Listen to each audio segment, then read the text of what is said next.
বাংলাদেশে পুশব্যাকের পর সুপ্রিম কোর্টের রায়ে শুক্রবার রাতে দেশে ফিরিয়ে আনা হয় পশ্চিমবঙ্গের বীরভূমের অন্তঃসত্ত্বা মহিলা সোনালী বিবি এবং তার ৮ বছরের ছেলেকে। শুক্রবার রাতেই তাদের মালদার মোহদীপুর সীমান্ত দিয়ে ভারতে ফিরিয়ে আনার পর তাদের চেক আপের জন্য নিয়ে যাওয়া হয় মালদা মেডিকেল কলেজ হাসপাতালে।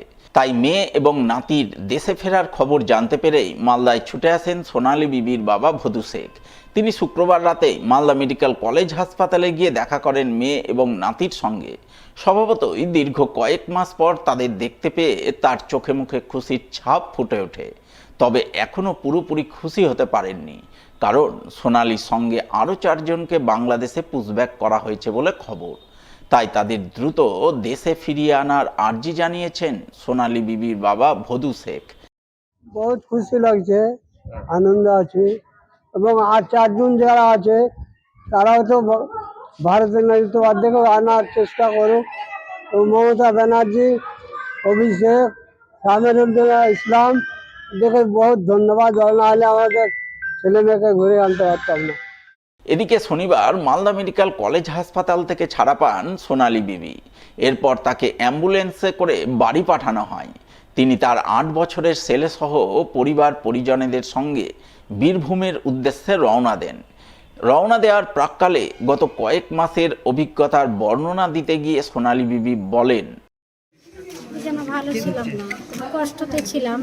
আপনার দেশ ফিরে এলাম তো মমতা ব্যানার্জিকে ধন্যবাদ, অভিষেক ব্যানার্জিকে ধন্যবাদ, আর সামিরুল ইসলামকেও ধন্যবাদ। ওখানে 8 মাস ছিলাম, 8 মাসে 9 মাস পরে গেল। তখন সব পুলিশ টুলিশে টর্চার করেনি, কিছু করেনি।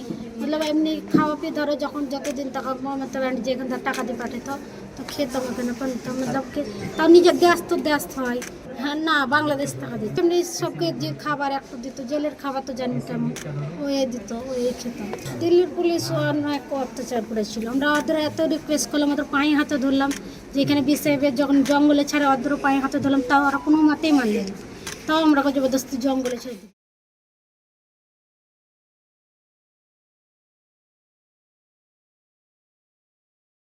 মালদার একের পর এক পরিযায়ী শ্রমিকের মৃত্যুর ঘটনা ঘটে চলেছে ভিন রাজ্যে দুর্ঘটনার কবলে পড়ে। এবার সেই তালিকায় যুক্ত হলো পুরাতন মালদার মঙ্গলবাড়ি অঞ্চলের বাঁশহাট্টা এলাকার এক পরিযায়ী শ্রমিকের নাম। গত বুধবার ভিন রাজ্যে টাওয়ার থেকে পড়ে তার মর্মান্তিক মৃত্যু হয়। এরপর শুক্রবার রাতে কফিনবন্দি নিথর দেহ গ্রামে পৌঁছায়, যা দেখে কান্নায় ভেঙে পড়েন মৃত শ্রমিকের পরিবারবর্গ। গভীর শোকের ছায়া নেমে আসে গোটা এলাকায়। জানা গেছে ভিন রাজ্যে মৃত পরিযায়ী শ্রমিকের নাম জামিরুল শেখ, বয়স 25 বছর। বাড়িতে রয়েছে বৃদ্ধ মা, স্ত্রী সহ 3 নাবালক ছেলে মেয়ে। তাই তাদের মুখে দুবেলা দুমুঠো অন্ন তুলে দিতে তিনি গত 1.5 মাস আগে হায়দ্রাবাদে শ্রমিকের কাজ করতে যান। সেখানে কাজ করার সময় গত বুধবার টাওয়ার থেকে পড়ে তার মর্মান্তিক মৃত্যু হয়। এরপর শুক্রবার রাতে তার কফিনবন্দি নিথর দেহ পুরাতন মালদা ব্লকের মঙ্গলবাড়ি অঞ্চলের বাঁশহাট্টার গ্রামে পৌঁছায়, যাকে কেন্দ্র করে এলাকায় বিষাদের ছায়া নেমে আসে। গ্রামবাসীরা অসহায় পরিবারটির জন্য সরকারি সাহায্যের করুণ আবেদন জানান। ঘটনাটা হয়েছে আমাদের এই মোলপুর বাঁশহাট্টা থেকে গিয়েছিল কাজে হায়দ্রাবাদ। হায়দ্রাবাদের টাওয়ারের কাজে গিয়েছিল, টাওয়ারের কাজে গিয়ে সে টাওয়ার থেকে পড়ে ইন্তেকাল করে মারা যায়। তো কিন্তু মমতা ব্যানার্জি যেহেতু ঘোষণা করেছে যে পরিযায়ী শ্রমিকদের একটা অনুদান দেওয়া হবে, বিমা দেওয়া হবে, তো তার যেন সুব্যবস্থা করা হয়। আর যে পরিবারের উপার্জনকারী একাই ছিলেন, তার বাবা মারা গেছেন, ইন্তেকাল করেছেন। পরিবারে তার স্ত্রী আছে, তিন সন্তান আছে, হ্যাঁ বিধবা মা আছে। আচ্ছা, আমি এলাকাবাসীকে বলতে চাই যে ছেলেটা মারা গেছে সে অতি গরিব, তার জন্য সরকার থেকে যে ব্যবস্থা করা আছে সেটা যেন অতি শীঘ্রই যেন পায়। দ্বাদশ শ্রেণীর 4th সেমিস্টারের ফর্ম ফিল আপের জন্য ছাত্রছাত্রীদের কাছ থেকে অতিরিক্ত ফি আদায়ের অভিযোগ। শনিবার এমনই অভিযোগ উঠল মালদার কালিয়াচকের 2টি স্কুলে। কালিয়াচক হাই স্কুলে দ্বাদশ শ্রেণীর 4th সেমিস্টারের পড়ুয়াদের কাছ থেকে ফর্ম ফিল আপের 240 টাকার পরিবর্তে 500 টাকা ফি নেওয়ার অভিযোগ উঠেছে এবং 3rd সেমিস্টারে অনুত্তীর্ণ পড়ুয়াদের কাছ থেকে 900 টাকা ফি নেওয়া হচ্ছে বলে অভিযোগ, যার প্রতিবাদ করেছিলেন এক ছাত্র। আর এই প্রতিবাদের কারণেই তাকে মারধর করার অভিযোগ ওঠে স্কুলের টিআইসির বিরুদ্ধে, যদিও এই বিষয়ে স্কুল কর্তৃপক্ষের তরফে কোনো প্রতিক্রিয়া মেলেনি। আমি কালিয়াচক হাই স্কুলে দ্বাদশ শ্রেণীর ছাত্র স্যার ইমরান শেখ। আমি কালিয়াচক হাই স্কুলে আমাদের মানে বেআইনিভাবে অতিরিক্ত টাকা নেওয়া হচ্ছে হাই স্কুলে অ্যাডমিটার ফর্ম ফিল আপ বলে 4th সেমিস্টারের জন্য।